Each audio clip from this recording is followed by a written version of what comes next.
Welcome to the Rest Round with Butch Hiles and Gary Hashman.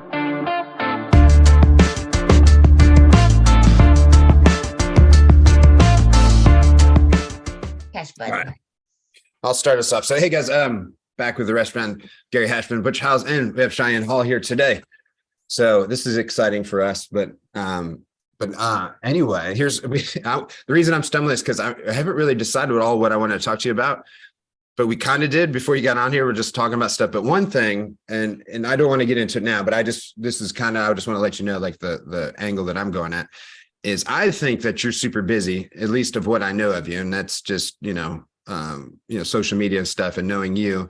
And that's what I want to talk about. Like, for example, we just had Chris Miller on the other day, who runs like a giant car lot industry, is running for governor. He fights, he does all that. And that's what I wanted to talk to him about, was like work, life, and, training balance, and how you do that, and how you, make a schedule, and how you make sure you get all that stuff done. So I think, you would be a good person to talk to about that. And again, it's not necessarily what I want to start off with, but I kind of wanted to give you like a heads up so you can start thinking about it. Okay. But all that heavy stuff forward, let's get into, like, for people that don't know who you are and everything, like, go ahead and tell us a little bit about yourself, and then we'll go from there. Okay. So my name is Cheyenne Hall. I am a professional MMA fighter. I'm fighting out of Pittsburgh at the Mat Factory right now. Mat Factory Wrestling Club. It's in the Lower Borough area, right outside of Pittsburgh. I'm from West Virginia. I born and raised there, lived there until 2 years ago. I grew up in partially Lenoir, West Virginia, partially Spencer, West Virginia, and then I lived in Morgantown for about 10 years. That's where I started training mixed martial arts down at Ground Zero Fighting Systems. So I started taking jiu-jitsu and Muay Thai there. I just had some work opportunities up here, and then moved up to Pittsburgh just because there's a few more just women sparring partners than I had in West Virginia, and it just worked out that way for me with my job as well. And so now I'm fighting out of here, and I'm a pharmacist in the daytime. Yeah, well, and that's kind of what brought that up early on, right? Like, I'd imagine being a pharmacist, even besides the schooling part, I don't know if it's still like this, but all my friends that were pharmacists, do you still work like 12-hour shifts? Or are you working every day, or how does that work? I work every day now. I'm very fortunate because I'm able to work from home now with my new job, but I was working 12-hour shifts when I first started training. Yeah. So it was kind of nice because I'd have it would be like 2 or 3 days on at a time, and then 2 or 3 days off at a time. So the days that I had off were completely my days. Like, I could train 2 days, I could do whatever I want. Like, I could take a nap in between training sessions if I wanted to. But then those days that I worked 12s, it would have been a 12-hour shift, and then I was commuting like 50 minutes each way on top of that. So those days, I could do almost nothing unless I ran in the morning or drilled or something.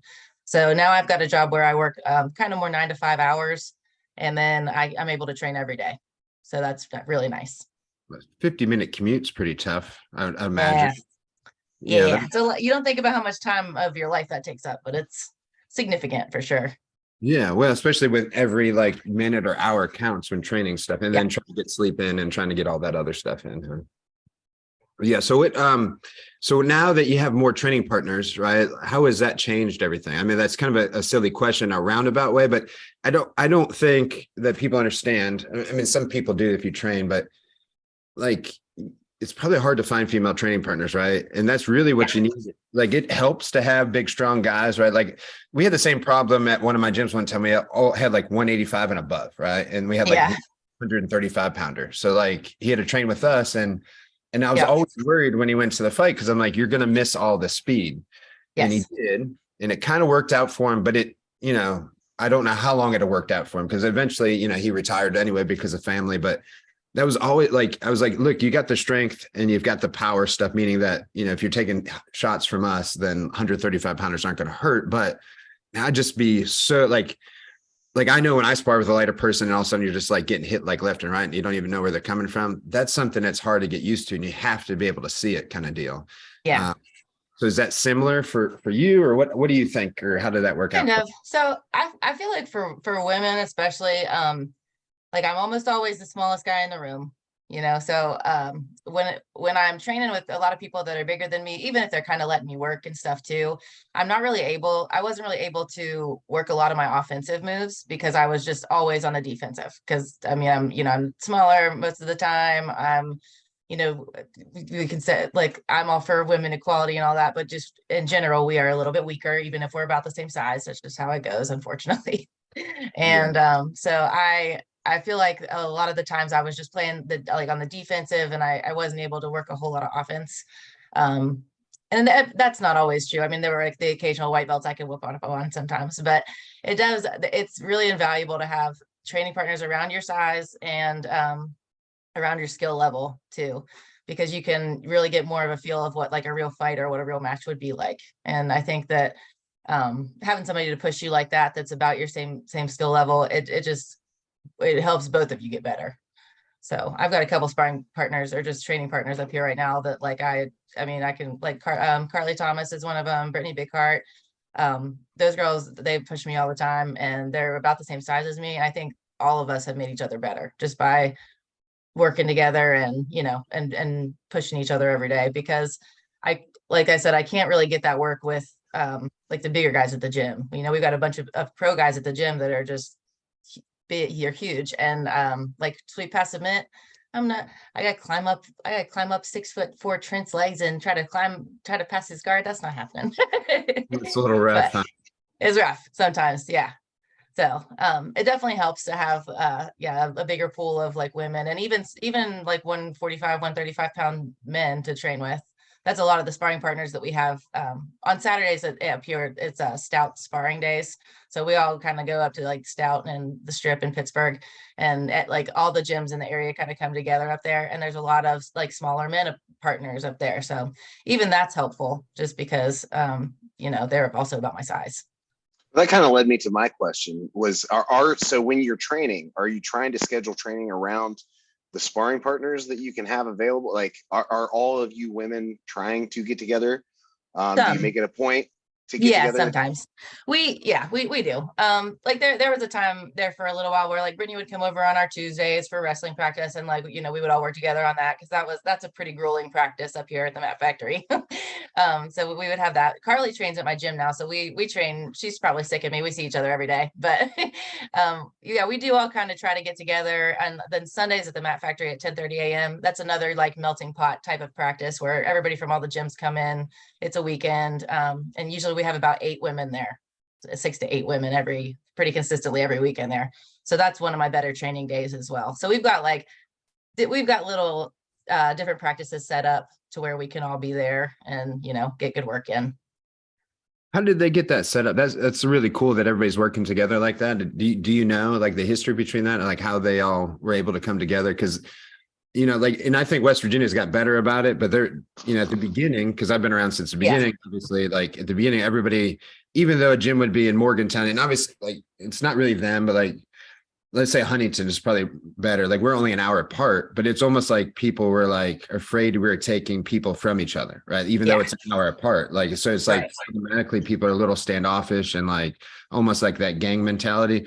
However, now it's changed, and I think people are a little bit more open. Like we have people are coming into our gym and like, they don't care. Like they write me and they'll just be like, hey, do you care? And I'm like, no, of course I don't care. Right.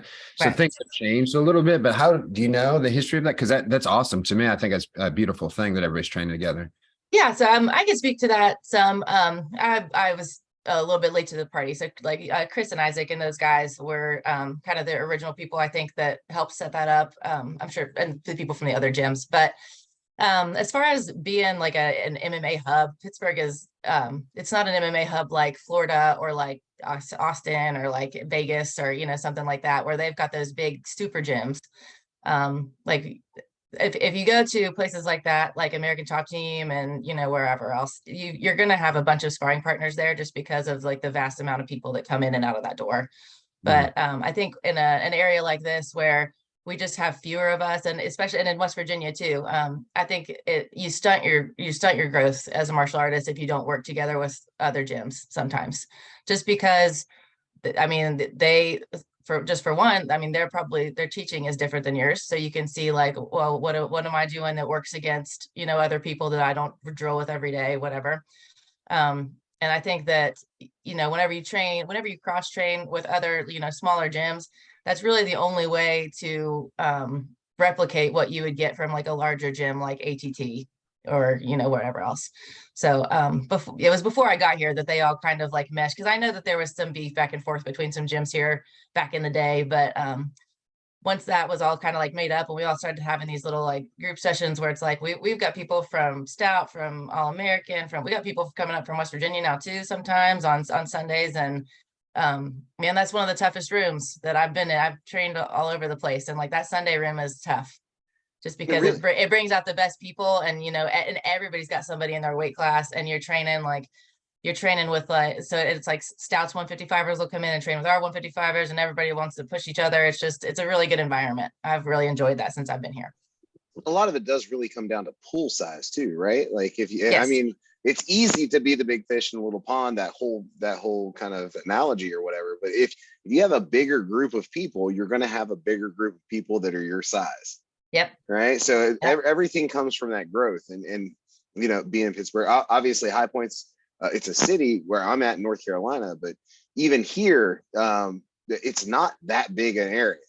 Yeah. And so we have guys that come to our open mat, and we've kind of made our open mat truly open, where guys, get in here and train. We all just want to get better, and let's go beat the shit out of each other and have beers afterwards, and yep. That's good. and so we're trying to kind of harbor that kind of same mentality where like we the rising tide raises all ships. Raises all ships. Yep. What's this is a random question, but thinking of the Pittsburgh gyms and people I used to know, do you know whatever happened to like, and they still may be around, but Justin, Steve, like Adam Milstead, weren't they at a different kind of a gym, or do you know? Or I think they were at, I'm not sure where they were at before. I don't think Adam Milstead trains now, if I'm not mistaken. Doesn't seem like it. I think he fishes, and this is spoken. Which is awesome. This is not spoken from a guy that knows him. He's on my Instagram, so it looks like he really enjoys fishing, I think, or something. But yeah, that's a good thing to retire from MMA to do, I think. Yeah, that's not a bad thing. Yeah, and it looked like he was trying to be a pro fisherman, and like I only know him. I've known Justin for a while, but I knew him like when I say we were in the movie, I didn't do anything, but he was in that Foxcatcher movie, and I was in it cool. As an extra. But yeah, he actually had a pretty decent part. I think he was actually, I don't even know if they made it. Like by the time we filmed that thing all day, and then like by the time it came out, it was like a half a second in the movie, because it was like it's pointless. Yeah. Well, yeah. I knew where I was at. I could freeze in the literally half a second. I could find myself, but same thing. Yeah, there's like. You film stuff all day, and then you think you're going to be, and I can imagine if that was your actual job, because I'd be so mad. I'd be like, man, this is crazy, and yeah. All day to be in there for just a minute. Yeah. Well, and they had all of us in there, and those guys, because they had like an MMA scene, they were going to put in it. It was that Mark Schultz was supposed to fight Gary Goodrich. Right. But that's the kind of the thing that Joe Rogan talks about on his podcast all the time, because he gets mad at that part of the movie, because like he ended up fighting, I think, if I'm not mistaken, he might have fought like Adam Milstead and not Gary Goodrich. And then we chanted USA. They tried to make it USA versus Russia. It has zero to do with that. Okay, yeah. I kind of remember talking about that on his podcast one time. I do kind of remember that now. That was the scene. So like, and I like, that's when I knew I couldn't be an actor too, because my whole part was just chanting USA. So I was like, USA. And I was like, this is miserable. Like, I'm not even good at this. Like, and it's like a fighting scene and me just saying USA. And I was like, if I can't do this, like there is zero chance I can actually do acting, like I was like, I would probably be made for this scene, and it's still not working. But anyway, yeah. And then Justin was in it. I think he was a cornerman. It was all like local MMA gyms. That's, I think, how I was in it too. They just called all of us. And I think it was like, if you could ref, if you knew what MMA was, we have this thing and we're going to film it all day. And they were filming, and I guess they still are. They were filming a lot of movies in Pittsburgh. And I still get emails. So I think they still are. They still are, I think. Yeah. Cause it's funny, like all those little extra people, which there's a lot. They were like telling me all the movies they're in, like Batman, I guess they're in, like, cause I see your Batman back there. Yeah. Oh, yeah. I got one of those. Yeah. Yeah. And it was funny. Shout out to Annika. She just turned 13 yesterday. She painted me that. Oh, well, that's beautiful. What is it? Just a little paint, or is it like a coaster, or is it just a little? Oh, it's on a canvas. Oh, well, that's cool. Yeah. She trains jiu-jitsu with us as well. Well, you should have been in the Batman movie when it was in Pittsburgh. I know. Yeah. I'm a little hurt that they didn't ask me to play the lead role, but okay, whatever. Yeah, maybe next time, Maybe next time. Yeah. Throw it out there. Yeah. I mean, they do film a lot of movies here. Chris, at his house, they just rented. They sent him a letter, and they were like, "Well, we're gonna sorry, we're using your street to film the new League of Their Own." So goofy. There's a new League of Their Super Own. cool. Yeah. Yeah, there's a new League of Their Own, and Chris's house is in it. He might be able to point it out to you. Yeah, that's kind of funny. Yeah. Because that was the other thing too. Like since we weren't extras, like we're not part of this thing, like we're taking pictures the whole time and like posting them on social media, which is like a big no-no. Cause like, Oh yeah. they didn't even name the movie. They kept, I think they called it the Fair Hill Project instead of the Foxcatcher, like to try to hide it or something. And Oh yeah. I was gonna like, say that name sucks. Yeah, I'm glad they didn't go with that one. the terrible, yeah, the whole thing was goofy, but it was you know, it was a cool experience. And like the coolest experience of it all, I guess, was really just being with all the people that train, right? And we're all in the same room, and a bunch of fighters there, and it was kind of a neat thing, you know. And I think about it when I go down there, but anyway, enough of that stuff. Well, back to you, the more important stuff. So how is jiu-jitsu, like, let's go back a step here now. So how is jiu-jitsu going for you? I guess mostly because were you a purple belt in West Virginia before you left, or no? Nope. No, I got promoted up here two Octobers ago. October, I don't know. It's been a bit, but I got promoted up here. So around the like pandemic time, or no, probably late 2021, I would say. Yeah. I think it was at the end of 2021. Yeah. Ugh. But I got my blue belt from Phil Davis at Ground Zero. It's been a long time. I guess it's been like 5 years ago now. And then, and then I got my purple belt. So that's what I'm doing now. I've done a few competitions. I'm actually competing. I might be competing in June 10th in California.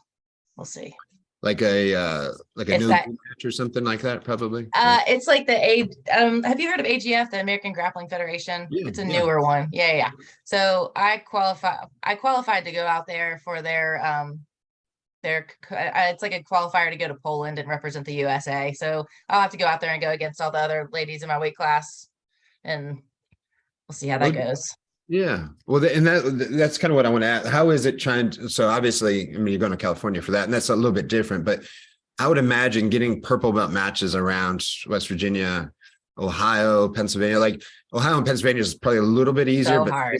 It's got to be pretty tough. Yeah, it's so hard. Yeah. That's when I get email, and you're one of them that writes me emails, but you get it. But like a lot of people say, hey, like I'm going to be down. Like, do you have any purple belts? And it's like, I hate that question because I'm going to be like, of course not. Like, no. I'll ask the 6 people that I know, right? You know what I'm saying? Like, yeah, right. It's always tough. And I feel so bad because it's even the same for blue belt, because it doesn't mean there's not a lot of blue belt women, but it doesn't mean that they compete, right? Like there's not a lot out there. Yeah. How is that pretty frustrating? I assume as somebody that likes to compete. For sure. It's well, just because overall in jiu-jitsu and in MMA both, there's just are fewer of us. I mean, like 155-pound dudes that want to get in the cage and fight each other, there's a dime a dozen. There's a million of those out there, but there's just are significantly fewer women that want to compete. I mean, and there are more and more women that want to train every year. There's more and more, but for some reason there just are less that want to compete. I feel like. So it's a big step, right? Like it's nerve-wracking. It's scary. Yeah, I would imagine as a female, it's nerve-wracking enough to walk into a gym by yourself. Yes. Yeah, gym by yourself. And then on top of the gyms that you train at, especially now, it's probably like a lot of shirtless dudes and a lot of, manly men. My favorite guy's the head kick. That's what I'm saying. Like, it makes it a little bit weirder, right? Yeah, that's what, like at my gym, I was like, of course, when we're having open mat or something, that's what the guys get mad at me because I'm like, put your rash guards on. Like, what if a girl, and then they're like, well, they'll like it. I'm like, no, they won't. They're going to leave. Like, they don't want to see a bunch of like nobody's going to want to roll with your sweaty ass. I don't want to either. Like, I was rolling with a guy yesterday that, he didn't have his rash guard on. It's not a big deal, but every time it's not a big deal. Body lock passing him and my ear would get that suction on his chest. Yeah. And I was like, that, I love that. I'm like, this is kind of weird, And, yeah. And it'd be like weirder if somebody else, but it's I can't imagine. Yeah, I guess a lot of guys will do that when they get like close to a fight, and that's understandable because I guess you fight with no shirt on, so that's whatever. But people that are just doing it on like a random Saturday just as far and they're like starting off without their shirt on, I'm like, you're gonna be fun. Yeah. When I say it for us, like we're not an MMA gym anymore, so there's no excuse. There's no reason. Like the family atmosphere. I'm like, yeah, like look, I get it. Like you go to the pool, I get it. But like some mom and dad come in with their little kid, they're going to be like, no, these guys are hardcore. And the ironic thing, we're not. So that's the funny They're thing. Yeah, we're just chill. So Right. like, put your damn shirt on, and Yeah. it's, it's kind of funny saying that, but it is what it is, right? It's It's funny. yeah. It's true. Yeah. So the other thing I want to ask you real quick, so before, and I know I'm jumping around a little bit, but That's okay. I'm here. I'm here for it. what I do. And this is kind of off subject, but I don't want to forget. And so forgive me, Gary, too, for being a little bit off. But Cheyenne likes to travel a lot, and it really excites me to look at her pictures. And I mean that in a not weird way, but I mean, like, she's rode on elephants and Thailand. And I think have you not been to Iceland before? I know you're going to Iceland soon because I just saw your post the other day. Yeah, no, it's my first time. yeah. I'm going to a Craig Jones seminar in Iceland. Oh, are you really? Well, that's even Yeah. better. So that's a good way to, can you write that up I somehow? love going to somewhere where I can train and also do some fun adventurous stuffs. Yeah. Well, so is that like, obviously traveling must be a passion of yours, but how are you working that out? Because even when you were like, a couple years younger, doing some different stuff, and probably times are tough, that's when you made your Thailand trip and some other stuff, and which in a weird way is like kind of inspiring, because you're saying like, look, man, just make time for this stuff. Like it's Do it. Yeah. and you did it. And like, so I thought were you not on a glacier or like iceberg or something like that? I lived in Alaska for 6 weeks when I was in pharmacy school. That was cool. Okay. Yeah. Well, so yeah, my wife did too. She lived there. That's probably about that, maybe longer. She lived, and I'll say this on here, but she lived down there, and you can look it up on Dateline, but she lived there until her dad murdered somebody, which just sounds really crazy because it That's is wild. And then she had to move away because her dad murdered somebody. Yeah. In Alaska, it's like if you don't want to get caught for murdering somebody, that's the place. Yeah. For sure. Yeah. A lot of barren tundra. Yeah. Well, there's a lot of things that kill you, right? Like, Yeah. Plenty of things. I I went up there in the wintertime, so that was an experience in itself, but I got to see the Northern Lights, so that was a positive. And I got to do a lot of stuff that you don't get to do in the summer. Were you there is it the summer or the winter when the like it's daylight or nighttime all the time? Which one?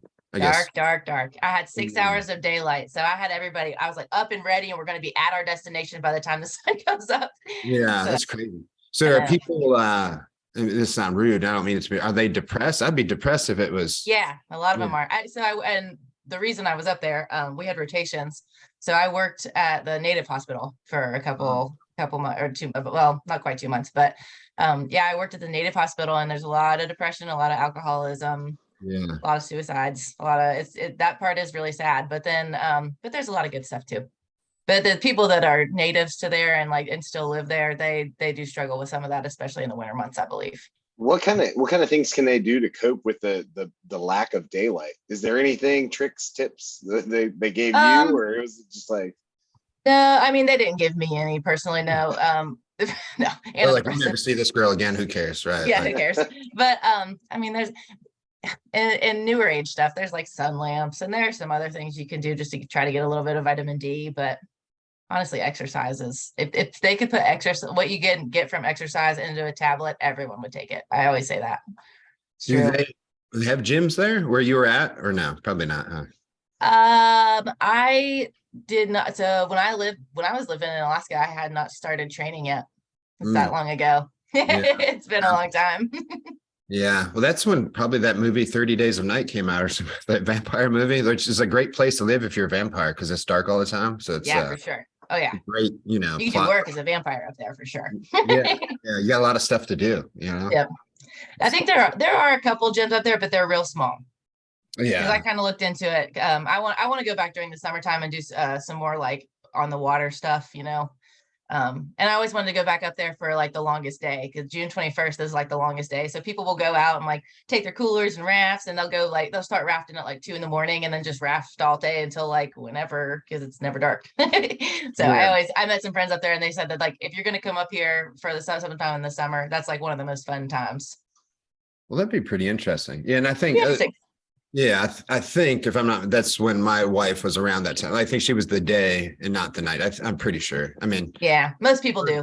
If I would have chosen it, that's what I would have gone. But they just threw me up there. So yeah, well, that's an interesting rotation. Like, what school did you go to? Was it WVU or no? Yeah. And that's part of the rotation, or you just picked that, or? I had to apply for it. Yeah, I had to write an essay, and then the people from the Native Hospital chose the people they wanted to come up, I guess, based on whatever they wanted, I guess, based on the essay and like whatever I answered my questions with. Yeah. So yeah, they have a few of them. They had one to Oman. They had one to the Amazon. I didn't get that one, but I did apply to that one. They had a couple that are like abroad, Yeah. But but that's most of them are local. so that's obviously and that kind of goes what we're saying. Like, so you're big on traveling. Have you always been that way or? Yes. Yeah. Yeah. Yep. My Right. grandma, whenever I was like younger, my mom was still in school and my grandma would just kind of pick me up and like take me with her wherever they went. And they're on their way back from Arizona right now in the car driving. So like they still travel. Yeah. Yeah.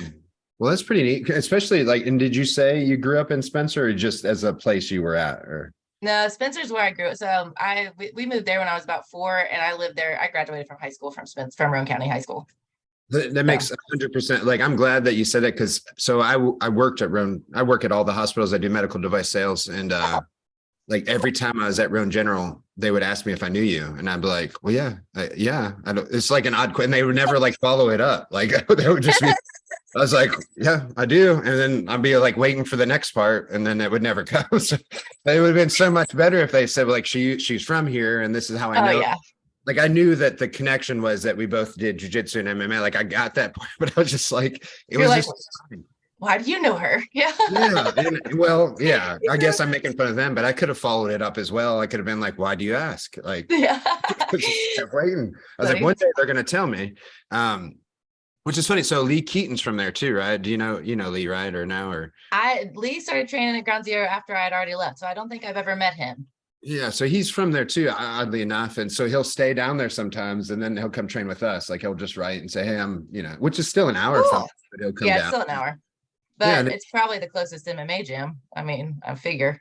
Well, they just started a gym and you're still right. Yeah, they're in the early stages. So I'm sure you saw that New Line Cage Fighting had some fights in Bridgeport, last week. Yeah, I was almost going to go to those, but our guy had staff he had to pull out. So. Really? Yeah. Well, they were good fights. I was telling Gary about it before. I watched them. Yeah, and they did a pretty good job for what it is, right? Mostly amateur show. I think maybe all amateur. They might have some pro boxing or whatever. I thought it was fairly well matched. I mean, like it's hard, right? Oh, yeah. Like, doing all that stuff, and that was the thing. Like as commentating, I remember like a couple of the matches because I think that's some blue belt girls and stuff. And I was like commentating like it was the UFC, and then I realized somewhere in the middle. I'm like, you know what? I bet you they don't know what's going on because not that I'm anything special, but I was like, I could just tell like the one girl's trying to pass the girl's half guard and the girl that was in half guard, like her back was flat on the mat. She wasn't doing anything. And then the girl on top was just like wrapping her head, which is not kind of a no-no in half guard because you'll get flipped, but it's working out for both of them. And then the girl on top tried like a key lock from half. And I was like, you know what? I got a feeling that these girls are playing white belts or blue belts or something, not for a bad reason. I mean, I just like, I need to slow my roll. Like instead, right. Not doing this. And I was like, well, they probably don't know, and then it's like, yeah, I'm at an amateur show. Like, shut the hell. They're learning. Yeah, exactly. And that goes for everybody. And I felt so I coincidentally, I've felt horrible ever since then, to be honest with you. So I'm glad we're talking about it. Like, at home, I was like, man, I hope they don't think I was an asshole because I didn't mean it that way. I'm sure they don't. Well, hopefully not. I'm just super critical of myself for everything. I was like just sitting there being paranoid. I'm like, man, I shouldn't have. I feel that. Yeah. I live there. Yeah, well, exactly. I think that's part of the reason, like in the sport that we are, that you get better. Like if you're super critical, like you're going to want to get better. And if I'm not, like if I don't go home and be like, why did somebody sweep me or why did I not do this or that? Like I'm actually not going to get better. Right. The only bad thing is when it's just normal life. And I'm thinking about a high school football play from 1995 that doesn't matter. And I still think of that play. That's when it gets a little. That's when it's like, okay, maybe I need to slow my roll. Yeah. And that really is a true statement. I think I was talking about one of those plays the other day. I'm like, I don't even know why this still bothers me. I just know that, in 1995, I should have covered the running back and I didn't. And the guy scored a touchdown. It still bothers me. But anyway, it is what it is. But yeah, it'd have been good if you guys were down there. I saw that team Ryoma. They're very good. It would have been nice if they're down there too. It had some, hopefully they do some more shows there, man. It was good. I know they have some, not them, but I know somebody else has a show coming up in Morgantown soon. Men. Yeah. I just heard about it today. I don't know who's doing it or nothing, but so all of your shows going to be not around West Virginia. Are they going to be far out, you think, or? Well, I might have some news soon about a close one. Oh yeah, well that would be good. I'm just I'm waiting on an opponent to get approved by the commission. So. Oh, well, that's good. Is it? Well, I won't say. I was gonna say either. We won't say yet. just in Yeah, I case, was gonna just ask in case what it doesn't states. happen. But Yeah, it better it's the not. most promising potential opponent I've had in months. Nice. Yeah, Well, so that's good. It's hard to get matched. I thought that once I turned pro, I was like, it's gonna be easier to get matched because my record resets and this and that, and then I was so wrong. yeah. Well, how many? Sorry to hog this all, Gary, when I ask questions, but they're just coming out of my head all at one time. But That's okay. I think you're getting ready to ask the question I was gonna ask. So go ahead. well, you can go ahead, Gary. Then let's go. How I was gonna ask how many amateur fights have you had, and Oh, then how many pro fights have you had? Just the one pro fight so far. I'm a noob. But I think I had 8 amateur fights, if I'm not mistaken. I was like something and 2, whatever the wins were in 2, but I think it was 8 total. That's actually a lot. That's way more than I thought. Like I just thought you wouldn't be just thinking that you wouldn't be able to get very many fights, so you just had to turn pro kind of deal. So Yeah, well, it was getting to that point for that there. So, but I've been fighting since 2018. So it's been longer than, it's been longer than I even realized sometimes. So, Did yeah. you have people drop out on you a lot? Like they look you up and I have people look me up and then not accept fights a lot. I haven't had a whole lot of people drop out once they sign the contract, which is fortunate. yeah. Actually, probably one of the only times I've ever had that happen was my very first MMA fight ever. Well, it ended up not being, but the girl came down from Michigan, missed weight by 10 pounds. The commission told us we couldn't fight in Pennsylvania. And I was like, if you would have told me yesterday you weighed 152, I just wouldn't have cut weight and we could have fought because I weighed 152 yesterday. Like, Yeah. Yeah. and I weighed in like 144 point whatever. And I was like, man, we could have just done it. Yeah. I wouldn't have had to sit in that stupid sauna and be miserable for the last day. Well, do you And think she you did would that have- on purpose or like right? I Or, do Yeah. looking back on it now. Back then, I hadn't been around long enough to know anything. Back then, I was just super green. But yeah, I'm sure she probably did now. Yeah, I'm sure she probably got down there, got freaked out, and then turned tail. Yeah. Amateur is such a weird thing. I don't, Gary, I don't know how much you've been around in the amateur world. Like, we started fighting 2002-ish, right? So I've seen everything you could see. And I was even telling people at the last fight some of the kind of crazy stories, but we had a guy, this is one of the funniest stories. It was in Kentucky, but the guy that was supposed to fight our guy, like literally got to the cage and was like walking up the stairs and then saw our guy and then goes, I'm not fighting that guy. And they're like, what? Like, what are you talking? Like commission was sitting there like, what are you talking about? He goes, I'm not fighting that guy. And it was because like our guy he's shredded, right? He's got a nice body. It is what it is, right? And the thing is, his skill probably is not where his body's at, right? Like he wasn't as good. Oftentimes it's not. Yeah, exactly. That's I had a friend, Tim Lajic, he fought in the UFC, but that's what he had a saying for that. He said, looks like Tarzan fights like Jane was his thing. That's funny. I love that. Yeah, and I remember that forever because maybe it was about that story, but yeah, it's funny because then it was clearly him that did it, right? He got to the cage, saw the guy, and then he's like, I'm not doing it. And they're like, well, man, you're like right here. Like, how can we not get you? He's like, my wife said I can't fight that guy. Like, which also didn't happen because he wouldn't have went to the cage if that happened, right? So he's finding every excuse. And so the funniest thing was the commission, like right there, like, right on the point said, okay, well, that's fine. Well, you're suspended until you get divorced then. And then he had to walk away. And I thought that is the best suspension I ever saw a commission give. Like, I love that. Yeah, it was great. It's great for me. It was terrible for our guy because as a fighter, you know how that is. Like, we drove, so disheartening. Yeah, you drove 4 or 5 hours. And I think that show in particular, I think we had 3 or 4 people. And if I'm not mistaken, none of them had a match. And because the same thing happened. Like, and then another thing at that show they did too, they just all of a sudden decided they were going to drug test people, Mm-hmm. So they announced at a time and they were cool as hell. They just said, hey, like we're starting this new drug testing thing. So if you don't think you can pass, you should leave now and we'll give you that option. They said, because if you fail, you're going to be suspended. Right. Half of the card got up and walked away. Oh, jeez. Yeah, That's a good way to ruin a card. Yeah. So it was the worst thing ever. Then half of them were on pills, half of them smoked it. Yeah. It's like, and that's before like weed was somewhat accepted, but it was most of in Kentucky were on opiates of some kind. Yeah. Right.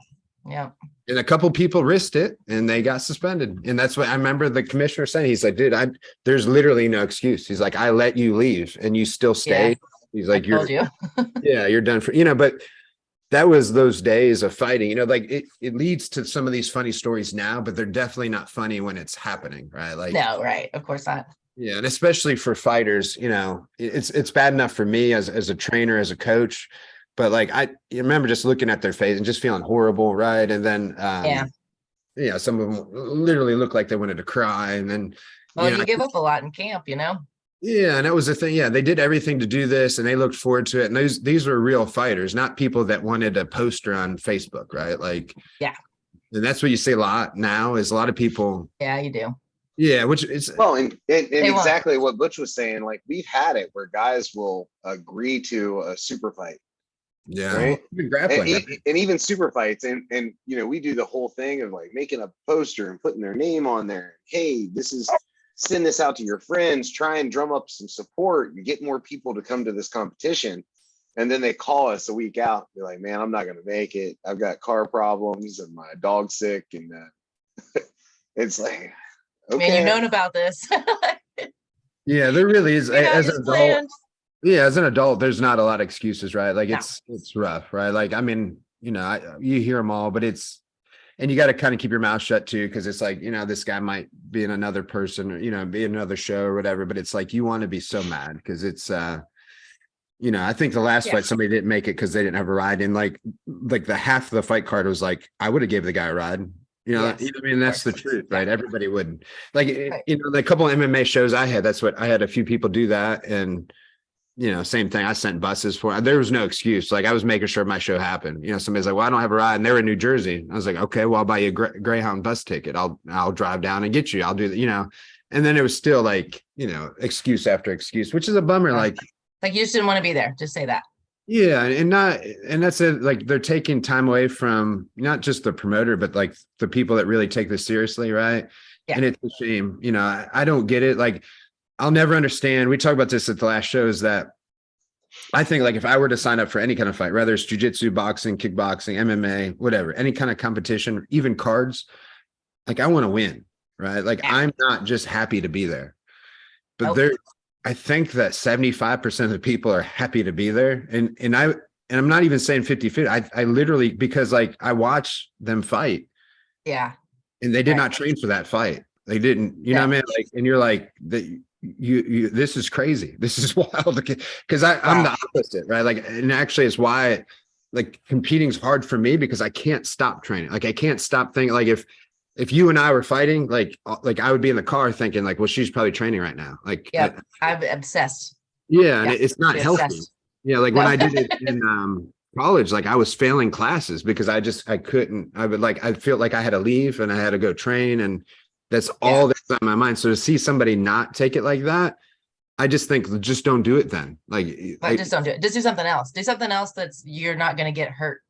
Yeah. If you like, you can kind of half train golf and not get hurt if you go out there and just lose to your buddies. But like if you get in a cage and you're fighting somebody and you just half train for that fight, I mean, it's a fight, like you can come out with a broken arm. You can come out with, you might have to go to the ER later. You're not going to go to the after party, maybe like, I don't know. You got to take it serious with this stuff. And jiu-jitsu too. Honestly, like that's where I get hurt the most. That's the only place I've ever broken anything so far, knock on wood. But and you can't, and that's the thing, right? You can play golf, you can play tennis. You can't play fighting. You can't. Nope. It makes it rough. No. Well, so and that was one of my questions too, is your upcoming fight. So we got that we're going to keep that quiet. So we're not going to talk about that. Not yet.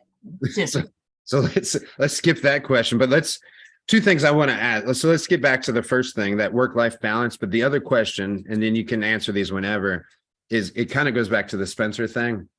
Because there was a lot of girls that asked me, a lot of females.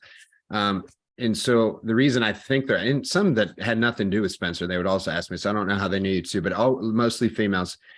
So when I look at that, I feel like they're looking up to you in a way, right? Because they know somebody, right? So how does that feel too? Like because I'm the face of nothing, like, man, like, I don't know what it's like to, like, you're in essence, especially in West Virginia, you're kind of carrying the female sport of West Virginia for a time. Right. So what are those two things like? You know, I'm assuming you probably don't pay much attention to it and just live life, but like, Yeah. let me know what that's like, I guess.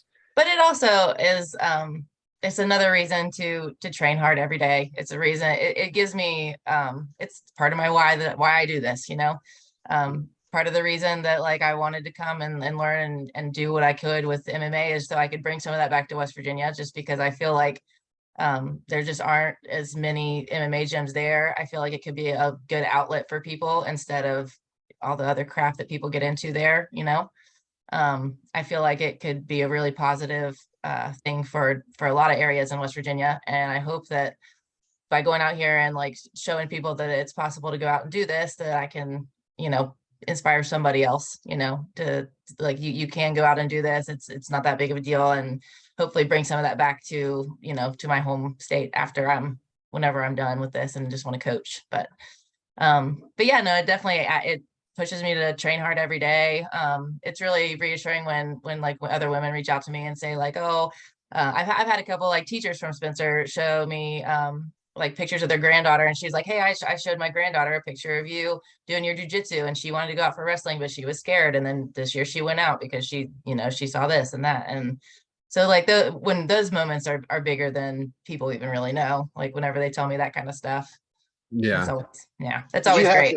Did you have any, like, was there anything that you had to kind of fight through? Obviously, you know, we talked about guys and shirtless guys running around, blah, blah, blah, and all that stuff that might turn some people, especially women, off from it. Was there any barriers that you had to, like, you know, internally deal with in order to get into jiu-jitsu?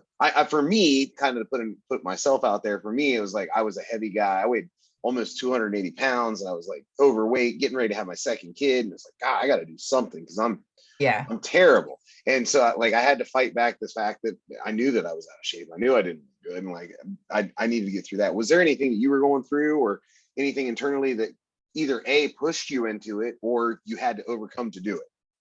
Yeah. So I think when I very first started, I was going to go in on a Monday. I'll never forget this. I was going to go in on a Monday, and then I chickened out because I was like, I can't walk into an MMA gym by myself. I don't know these people. These people are going to be fighters, and they're going to look at me and be like, yeah. And I know I've been an athlete forever. Like I've always done sports. I've always done something, you know, but I didn't really have any fighting background, except I'd done some Taekwondo, which is like, everybody's done some Taekwondo. I mean, not everybody, but like that's pretty common, I feel like, and that doesn't really mean that I'm a good fighter.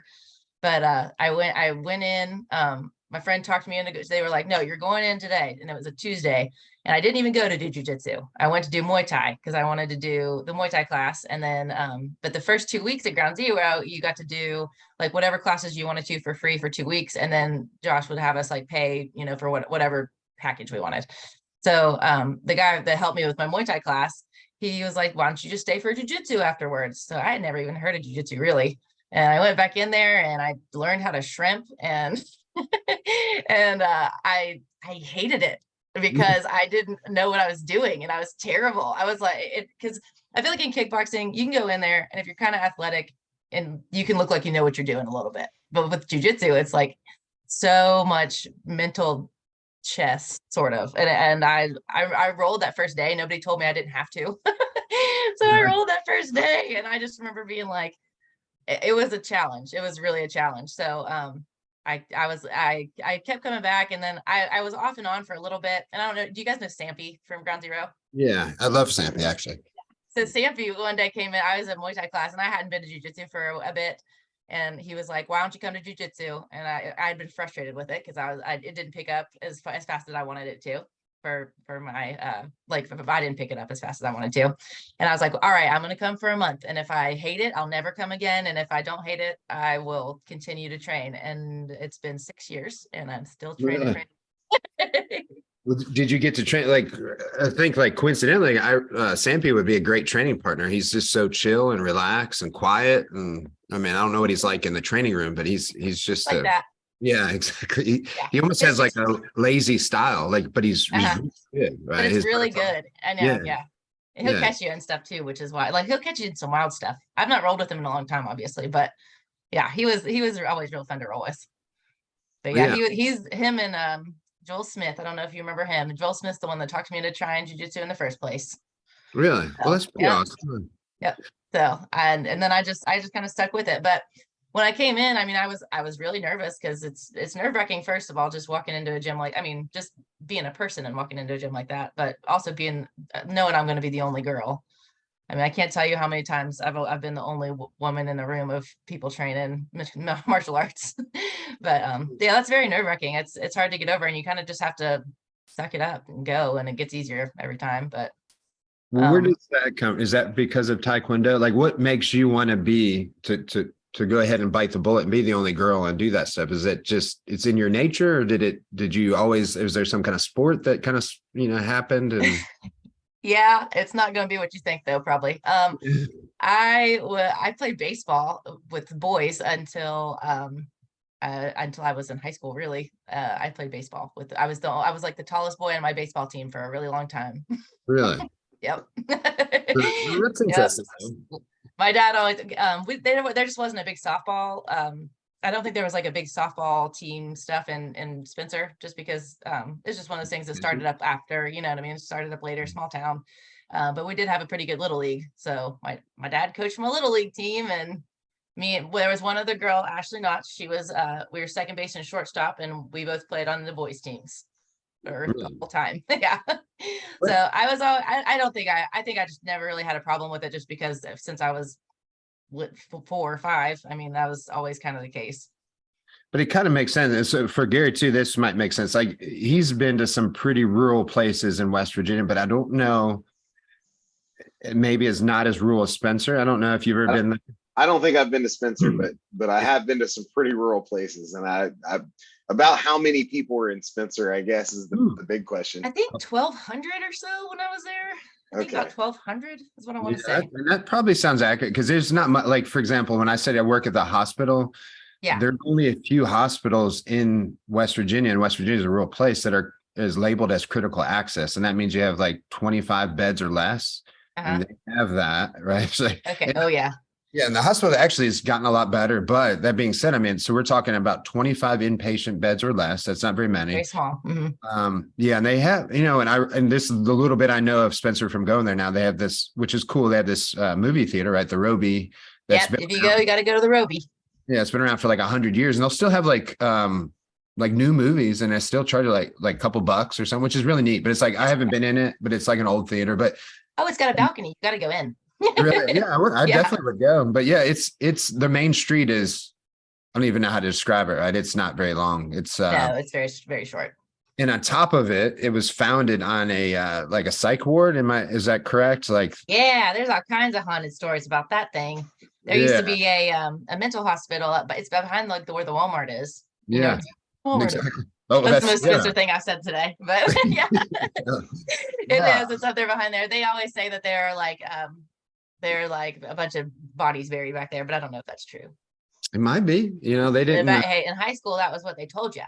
Yeah, well, I mean, and think in mental hospitals back in the day, they just literally electrocuted you until you became quote unquote normal. So I'm sure sometimes it didn't work out, and they probably just buried you in the backyard or something. So, I mean, yeah, there's another place, which Gary, I'm sure you know about that one, is Moundsville, West Virginia, right? That's a little bit more famous for all that kind of stuff, which is like a kind of haunted prison type of deal. But I always wanted to fight there too. Yeah, what's cool is they had a wrestling tournament there just last weekend a actual legit amateur wrestling, and some girls from Spencer were in it. And that's how I know, because so one of my friends, he runs Jack Garrett Ford now. Oh, I know Jack Garrett. Yeah, and that's why I mentioned it, because it's the one car lot in Spencer, right? And but anyway, yeah. So my friend took over that car lot, and then he used to wrestle. His name's Quentin, and he decided to start a little gym. So it's called Alpha Wrestling and Jiu-Jitsu, but it's mostly wrestling. They have a very small jiu-jitsu program, but two of their guys, I think their name's the Starcher brothers. I should know, Preston and something else Starcher. But anyway, they fought a new line. Yeah. Okay. Yeah. So the point is, like, they're making stuff happen, right? That's most awesome. Probably ever happened in Spencer. And I love it, right? Like I try to support, to be honest, I don't really do much, but like I try to support them. And that's why I say I don't do much. I wish I did more. Like they always ask me questions, and I don't even think my answers are that great, but yeah. So anyway, it's a great place, a good little place that he's got the vision of trying to give these kids something to do, right? And so Right. they're having Which a lot is of wrestling clinics. awesome. Yeah, and he'll pay for everything. He'll have all these wrestling clinics for free. And again, if they get the jiu-jitsu stuff started, that would be great. You really need somebody to teach kids right there, right now. And that's I think kind of missing right now. That's hard. But anyway, yeah, it's come a long way, and it's cool. Yeah, it's kind of neat to see like how far. And again, I wasn't there back then, so I'm just there now, and just to know from the stories and from the little bit that I was there and saw there was not much there. Because I mean, like if you're there, you're gonna really go to like Ripley or something, right? That's yeah. And if you want to go to any big stores, you got to go to Charleston or Parkersburg. I know, which is very sad because they're both about an hour.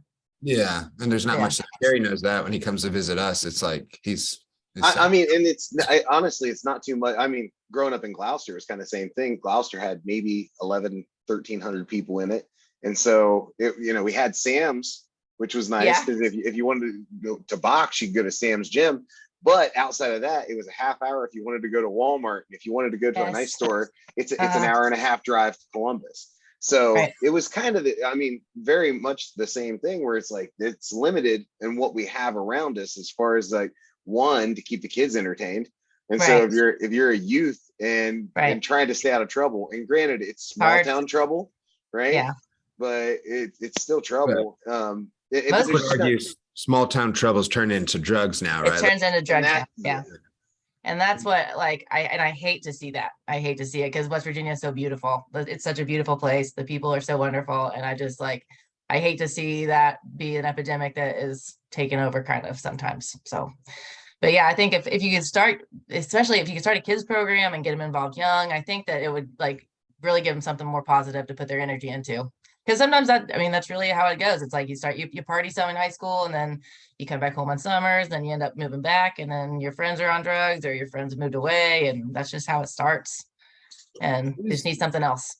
But and that's a good point too, because I remember my parents said it, and I didn't know this was why they did it, but I was in every single sport. Like I just went from sport to sport. It was sports I didn't even like. Yeah, I'd be like soccer and I remember going all these things, which are fine now. It's funny because I used to hate soccer. Now my kids are in soccer. I kind of like it, but back when soccer was not cool when I was, and then I'm like, I can't hit nobody. It makes zero sense. Like I didn't understand it, but I was in that. And then it signed me up for karate again, not a bad thing, but I was ready to do these like Chuck Norris kicks and all this cool stuff. And we're doing like katas and horse stands. It was never like what I envisioned, so I was like, but I remember my dad maybe talking to somebody else and just said, hey, we're just trying to keep him busy so he stays out of trouble. And I lived in Cleveland, so that's probably a good thing to keep me out of trouble. But even later in life, that was important because then, like in your high school, you have to have a certain GPA to actually play sports, right? And so if you're into sports, like I was into football and basketball, then I need to maintain a GPA, which meant I couldn't party too much, right? Like I had to do stuff. So I think that is the key, really. And especially that's the point. Like I lived in Glenville for a period of time when I moved here. I'm sure you know where Glenville is, but it's another small kind of place. The only difference there is a college instead of, a little thing, but and there was nothing to do there. And so I remember like when I moved there, like them talking, there was like pregnancy was way up and all this other stuff because there was nothing to do. And I remember like the health clinics there would just literally just give out condoms and birth control like it was going out of style. And they would, that was their thing. They're like, there's just nothing to do. And it always stood out to me because I was like, well, that's kind of cool because there's nothing to do. I guess people have sex because I was young. When you're young, you're like, cool. That's the best thing to do when you're young. Yeah. These sound great, not so much when you're, a little bit older, but it's like, that is the key. So I kind of get it now more. It's funny how things kind of wake you up, but it's like, that's what they're always looking for when they're trying to give people an outlet. Right. And sometimes it's the town that's guessing, right? And people that are a little bit out of date and they're trying to figure out something to do and they'll make these rec centers that. You're right. Right. But I see what they're doing, but it has to be something like this, right? That it doesn't have to be fighting. We love that stuff, but it could be basketball. It could be, it could be anything else. Yeah. Which is pretty neat though, that, really actually it's pretty neat too, that you come from a small town and then made it to this, right? Where now you've got the dichotomy of the both. And it's interesting, right? Because I would assume in a weird way, like it's kind of easy to be thankful. I would think you're thankful. I could be wrong, but Oh yeah, of course. yeah, to have all this stuff and to see these people, because you know what it's like to not have that stuff, right? Like, Yes. yeah, like being in Cleveland, I wouldn't know what it's not like to see a bunch of people, right? I have no, Right. like it's, and, you know, and you would take that for granted. Yeah, so it's kind of neat, right? Like I'm sure, and then being Pittsburgh, how much? What do you think about Pittsburgh? I think that would be a pretty cool place to live. I think It's cool. In truth, just because this is who I am as a person, I do like living kind of out there. I don't like having a whole lot of neighbors, a lot of stuff around, but where I live in Pittsburgh is about 20 minutes outside the city. So it's like just a little suburb of Pittsburgh kind of, but it's far enough out of the city to where I feel like I have my own space. And out here I've got a little yard for cash. I'm chilling. It's not there's not like a bunch of sirens and stuff going on, but I'm close enough, like 15-20 minutes away, where I'm there in all the stuff I want to do in 15-20 minutes, and it's awesome. The city's nice. The city is really, really nice. And it's got, I mean, just a whole crap ton of stuff to do. I mean, there's so much to do. It would be overwhelming if I lived down in the city, I'm sure. Yeah, when you know, that's even funny though. Like I think, and Gary, you probably know about this too, is like 15 to 20 minutes for somebody that grew up in Pittsburgh probably sounds like a nightmare, right? Like, because that's how it's Cleveland. Like if somebody said you had to go 15 or 20 minutes, I'm like, well, I'm not going there. That's crazy. You're stupid, right? Yeah. And then like, for us, we're like, it's just 15 or 20 minutes, right? Because we're used to driving 30 minutes or an hour, as you said, to go to place. So like, it's probably wild. Like they're probably to look at you like you're weird. Yeah. I've got a good friend of mine who she lives downtown and trains at Stout, but she's from New York City and she doesn't even have a driver's license or a car because she just walks everywhere. Yeah. Well, that's pretty wild. So she has to be by stuff then, huh? Yeah. Yeah. I mean, but she's by all the stuff she really needs to be right down there. Like I think she lives around the Strip District. I'll have to ask her, but it's like everything is walking distance if you live in the city, for sure. Yeah. What's that? I don't mind driving in. Is that Union Square, Station Square? What's that little Market town? Square? I think Market Square. That's Market yeah, whatever it is. It's like a lot of nice restaurants. Yeah. Right? That area is nice. Funny Bone down there, I think, or something too. A lot of comedians go to, or I don't know. I don't know. I have to check that out though, because I do like comedy or comedians. Yeah, and that's what I remember from being down. I haven't been down in a while. Like I still work at UPMC sometimes and some places down that way, but it's been a while. But it's a good place. One thing too, because we kind of mentioned Stout a bunch of times. So like, and I don't know how much you know about him, but like, can you remind, like, is it Ryan Stout? Is that his name? Is it Warren? Warren. Okay. Can you remind, like, he fought for a long time. Am I right? Like, or no? I don't know if he fought MMA. I know Mike Wilkins did. Mike Wilkins is the other, I think, head coach there. He fought for a while. Yeah. I don't know I don't think Warren did MMA. He does jiu-jitsu, a lot of jiu-jitsu tournaments. Okay. And the only reason because we mentioned them a lot and I want to make sure they got some credit and stuff, because I'm pretty sure they're one of like the original gyms, if I'm not mistaken. I could be wrong altogether. Yeah, they've been around a long time. Yeah, that's what I thought. Obviously, I know it's up in that way, and I don't know the Pittsburgh stuff as much, but I'm pretty sure like when I had started, there's a core group of all of us that kind of like added each other on social media, and that was one of them. It doesn't mean that we actually know each other, but it's like there was only so many people that did it. Yeah. So like we're at least Facebook friends. So that's kind of a big deal in this day and age. We were probably MySpace friends at one time too. Oh, back in the day. Yeah, well, I don't know. Were either one of you guys on MySpace? Probably not. I was, but I wasn't supposed to have one. Did you have one, Gary? Of course I did. Not only that, but the garage band that I was in had the MySpace music account as well. So you put it as your song on your page. Yeah, I think ironically it's still around because I think Justin Timberlake owns part of MySpace because that movie that he was in, and like I guess he thought MySpace would make a comeback or something. It didn't really pan out, but it's still around because like every now and then I'll get an email and I'll be like, man, I'm going to check this thing out. And it's just all like music or something like, and I'll like a peruse. I don't remember like my login stuff, but like, I don't remember mine either. That's why I can't delete my page. It's still out there. Yeah.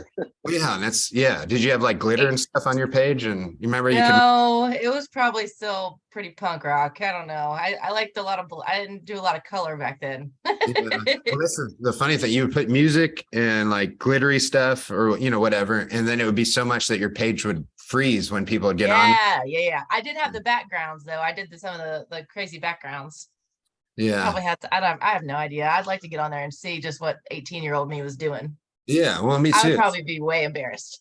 Yeah, well, that's kind of why I want to say too. But I think when I went back, it was very disappointing. Like you couldn't see your old stuff. I think it was all like pictures didn't work or I think I don't. It was. I also didn't really have login for information. But anyway, yeah, it was interesting. Yeah, we'll have to find Gary's rock band one time, huh? Gary, you gotta send me your rock band. It's nothing to see.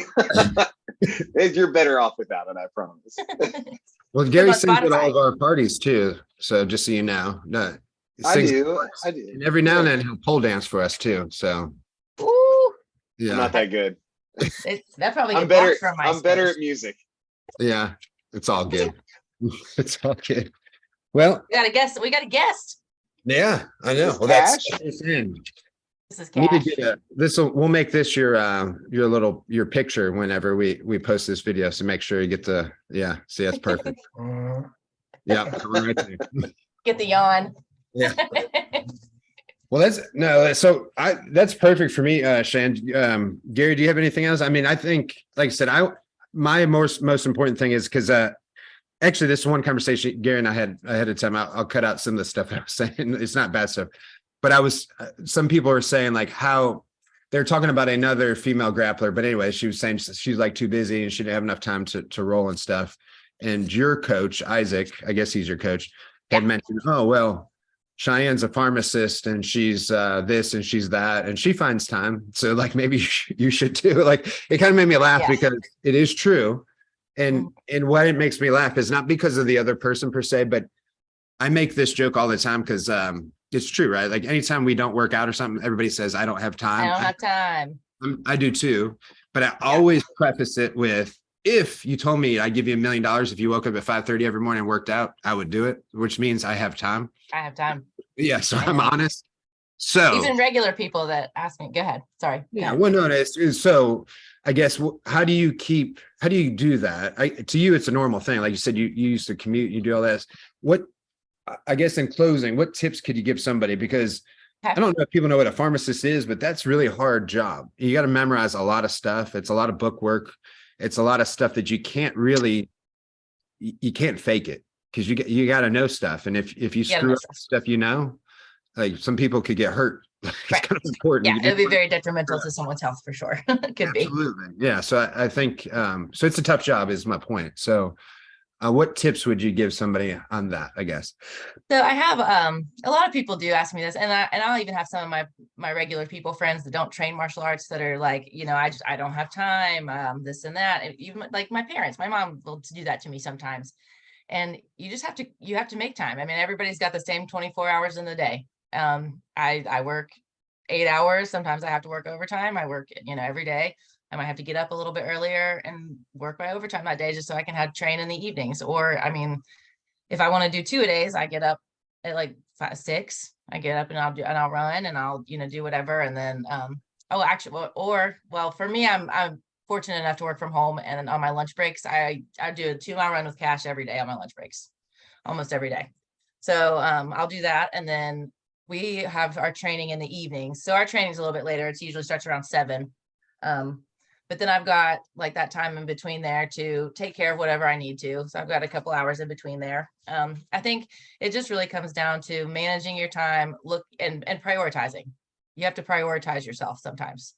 So for me, I'm a pro fighter. I'm trying to make this as like a career as well as pharmacy. So those are my priorities. My priorities are my job and then my other job. And I look at it that way. But I also started learning how to prioritize things like that, I guess, when I was in school, because you have to like prioritize what you're going to study and stuff. So I've got some pretty good practice about it, but it really just comes down to making time for it and then just making it happen. You got to make it happen. Is because your schedule pretty regimented? Like, yes, same thing every day. So I work till just across the board. I work till 4:30 or 5 every day. Every Monday, I'm at jiu-jitsu MMA. Every Tuesday, I'm at wrestling practice. Every Wednesday, I'm at jiu-jitsu MMA. Every Thursday, I have boxing. Every Friday in the morning at 7 a.m., I've got striking. Every Saturday, I have sparring. Every Sunday, I have 10:30 a.m. Mat factory practice, and that's what I do all the time.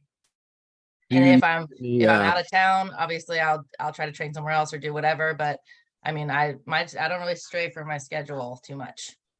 but since your schedule is consistent, then do you need any kind of like scheduling software or paper, or you just know like you're going to do a certain thing? I don't now at this point Yeah. in my schedule. I don't really. When I first moved here, I did because I was just trying to figure out what my schedule was going to be. But now that I've got it kind of down to a science, I just kind of go with whatever. But I use a plan. I got my planner right here. I'm No, that's big important. planner gal. Big planner gal. Yeah, no, But no, that's important because I think that helps me get stuff done. There's something about crossing something off a list. Off a list. Yeah, and then just writing it down because like the older I get, the less like I can remember stuff, right? It's sad because I wake up in the morning and the most important thing I'll have 3 things that are most important. Probably 75% of the time I forget at least 2 of them, right? Like, which is sad. It's just, it's part of being old, I think now, or older. So having a lot going on. Yeah, well, and yeah, the other, I was joking about it today too. I think my hard drive's full, right? It's just, I can't. Yeah. Like trying to fit stuff in. I got to defrag some stuff. I got to delete some stuff, right? So I think the act of writing stuff down, especially when it comes in, like I actually bought a little notebook, just a little tiny, like a pocket thing. Yeah. But and I don't use it all the time, but it's for in the car. Like I'll have ideals sometimes on long drives. Like, and it could just be like, hey, I need to call Gary. I need to call whatever. I need to do this. But if I do not write that down, by the time I get done, I've already gotten 4 other phone calls, and then maybe I remember to call Gary at midnight, and now I can't call Gary, right? So I that writing down stuff is very important. And then of course, and that's why I said that, like, then after if you're doing the same schedule all the time, maybe you don't need to do that anymore. Right. But that's probably a big help, right? I would assume. And maybe that's a cure for some stuff. I'm just guessing. Yes. Yeah. I keep like a little notebook with me just to brain dump all the time, because if I like, there's a lot of time, especially in at nighttime too, I'll do it. I keep like a little note in my phone where it's just like whatever I'm thinking of, like I don't want to forget that, so I'll write it down and have it tomorrow. But I think one more thing I'd like to say, I guess, for people that are athletes that are having a trouble finding time to train, like if for instance your gym is not, you guys don't have class at this time and it doesn't fit with your schedule, you invite a couple people in to roll just at a certain time, like whenever you can. If you've got time at like 4 o'clock and somebody else has time at 4 o'clock, but there's no class till 6 o'clock, invite a few people in to get some rolls in around 4. I mean, you got to work with what resources you have as far as that goes. And then you, when you're looking at your day, just think like, what do I want to prioritize and get done first? And then what can wait till tomorrow? Like, can laundry wait till tomorrow? Can what, you know what I mean? Or whatever else. I mean, not necessarily that, but it's going to be different for everyone. I think it's just prioritizing. I absolutely agree with that. That was like early on in jiu-jitsu when I just felt like, man, I can't make it to all the classes that I want to make it to. I need to get more in. I want to get more time in. We didn't have a Saturday.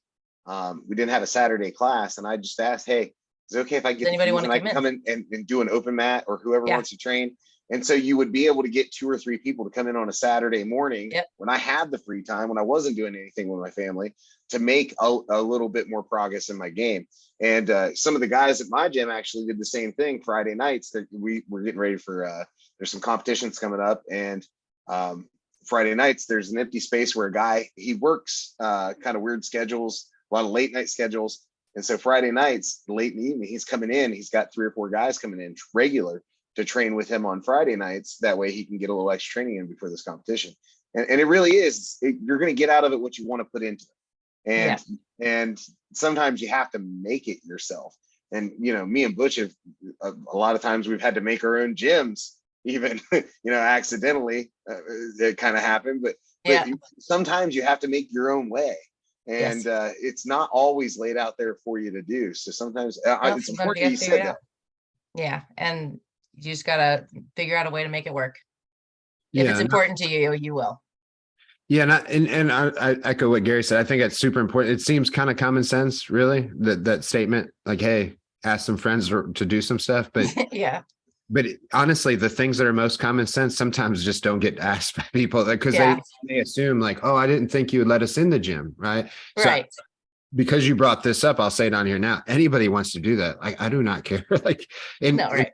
yeah, and a lot of people at our gym take advantage of that. I get emails all day, and as long as I can do it, because somebody will say, "Hey, like, can you let me in at 2?" And if I'm in town, I'm like, "Yeah, for sure," right? Or I'll leave a key somewhere for somebody.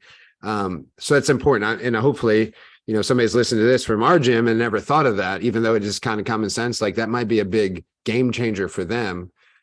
Because as Gary said, I'm already doing that. He's already doing that. But maybe people thought, well, that's only because they run the gym, but it's not, right? Like the thing's sitting there all the time. Like, right? And you're paying membership. Like you're welcome. The most important thing for me, truthfully, and I'm sure Gary, and I'm sure for you and everybody else, is that I want everybody to be the best they can be, right? I truly do. And if that means coming in with your friend and doing whatever, as long as you're not coming in your friend and doing some YouTube stuff that's going to make you worse. Yeah, right. It'll be okay. But even that, like, it's fine. I mean, it's like, I think, mat time or sparring time and all that other stuff. I prefer they're at least not beating the hell out of each other. Hopefully it's something safe. But yeah, like it's a great point. I'm glad you brought it up. It seems like, I'm telling you, the things that are most common sense sometimes just really don't click with people until it's said out loud. And I think what you said, even though to you probably didn't seem like a big deal, it really resonated with me, because I'm like, I bet you 100 people like in my gym don't think of that right now. And then maybe this really sparked them to do that. And then I'm also thinking, now that I'm saying this, I'm going to have to go open my gym all day long. It's going to be horrible. We'll make it happen. Yeah, we'll make it happen. So, well, I appreciate it, man. That I'm glad you did this. I'm glad I get to talk to you a little bit more, and especially after I'm not joking about that hospital thing. Many people ask if I know you, and then it's small town. Small town. Yeah, just everybody's famous in a small town. You know how that goes. Answering that question for me is like a huge deal, because I just thought, man, she's making big waves with all these random people in this little town know her, and then like she's actually from there. So that solves a lot of questions that I had for all these years. So not that you're not a big deal, but it all makes sense. So it's all okay. Yeah. But I'm definitely a bigger deal in Spencer than I am almost anywhere else, just because I live there. I cheated. Yeah, it's all good. It's all good. Well, good. I appreciate it, Gary. Hopefully you met a nice lady today. It was wonderful. And if I'm ever in Pittsburgh, we're going to train together and get Permane brothers. So heck yeah, we will. Well, awesome, guys. I'll show you my favorite ice cream spots. We'll do it up. Absolutely. Yeah. And speaking of that, not to keep us on here too, but she told me of a good place in Fairmont one time that I never did go to, but because we went to Pokey Dot. But I remember you'd sent me, or I asked you first, but you had messaged me and said, I think it was called Dairy something, whatever the non-Pokey place was. And so, Gary, if you don't know, when you go to Pokey Dot, for example, and I'm sure the other place is similar, if you order an ice cream, it comes like 3 foot high. So as a guy that loves ice cream, that's like heaven for me. It's the best place in the world. And I took my kids there because of her, although she said, go to this other place. And I was like, well, I'm already next time. Time. And anyway, so I appreciate that too. So, of course. Bring us home before I talk about ice cream all night, please. Bringing us home. Thank you again, Shay, for being on here. Actually, before we get off here, if people want to get a hold of you, how do they get a hold of you? Okay. So my Instagram is Batqueen Shy, BATQUEENCHEY, and then I'm just Cheyenne Hall on all the other stuffs. So all right. Yeah. Well, it was a pleasure having you on. I'm excited to find out about this super secret fight that may be happening, but we're not going to say anything about it because you don't talk about no hitters in the middle of a no hitter. So that's right. So we're gonna let that line dog lie. But it was a pleasure having you on here, and just excited to see what happens here in the future. So thank you for coming on. Great. Thanks, guys. All right. Appreciate you guys. Everybody have a good night. Butch, I love you, brother. All right. Love you guys too. See you later. Later. Bye.